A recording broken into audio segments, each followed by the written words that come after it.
সম্পূর্ণ দান পানি তোলে, পাহাড়ি জলের বৃষ্টির পানি সম্পূর্ণ পানি তোলে। আমরা এখন কিভাবে বাঁচতাম আমরা বর্তমানে সরকারে এই সরকার যদি আমরা প্রধানমন্ত্রী আমরা যদি না দেখে আমরা কি করে বাঁচতাম তাহলে? মানুষ নাই, ধানের দাম নাই, ধানের দাম নাই, ধান কিনে না, ধান কিনলে কি করবো? ধান কিন্তু না, বিক্রি করা যায় না। আল্লাহর কাছে প্রার্থনা করি যে আল্লাহ তুমি হানিটা চালাও, বাতিল করো। আমরা বউ বাচ্চাকে অনেক অসহায় করে আছি স্যার, যদি দয়া করতো, দয়া করে আমরা একটু সুযোগ সুবিধা করে দিত, একটা কালকরণ করে দিত। এই দিক থেকে পাহাড় থেকে অনেক নদী, এই নদী সব ধান বুড়ে আছে স্যার, আমরা কিভাবে চলবাম? এই যে দেখবেন স্যার, ধান এটি কাটতে নেওয়ার সম্ভব না, পানি কমবো আর তলবা যাইবো, আমাদের বউ বাচ্চাকে কি করবো স্যার? কৃষক, আমার বাড়ি কাকরাকান্দা গ্রামে।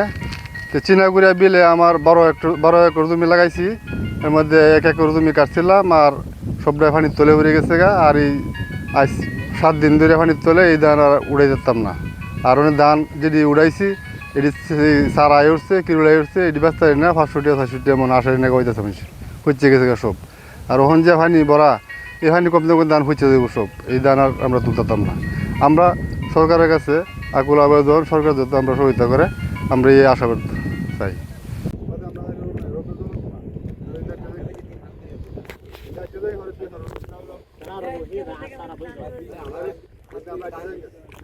আসলে গত কয়েকদিনের যে ধারাবাহিক বৃষ্টি হচ্ছে এবং এছাড়া পাহাড়ি ঢলের কারণে সোমেশ্বরী নদী পানি বৃদ্ধি পাওয়ার কারণে আমাদের 5টি ইউনিয়নের বেশ কয়েকটি অঞ্চল সেখানে জলাবদ্ধতা সৃষ্টি হয়েছে এবং অনেক জমিতে পানি প্রবেশ করেছে, ধানের জমিতে।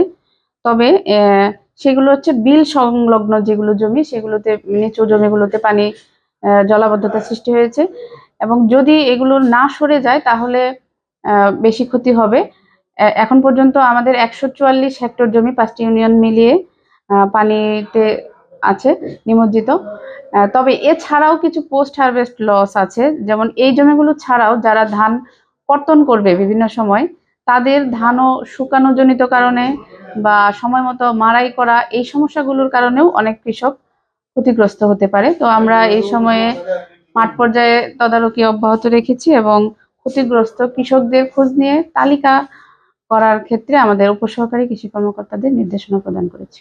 এবছর 17,608 হেক্টর আবাদ হয়েছে। এর মধ্যে এখন পর্যন্ত 1800 হেক্টর জমির ধান কর্তন হয়েছে, বাকিটা আছে মাঠে বিদ্যমান। তবে হাওরের মতো এখানে হঠাৎ পানি আসছে না, কিন্তু আমাদের পাহাড়ি ঢল যে কোনো সময় আসে, আবার এটা ক্রমশ অনেক সময় কমে যায়। তো এখনো আসলে আমরা সেটি পর্যবেক্ষণের মধ্যে আছি, চূড়ান্ত ক্ষতি আরো কিছুদিন পরে জানানো যাবে।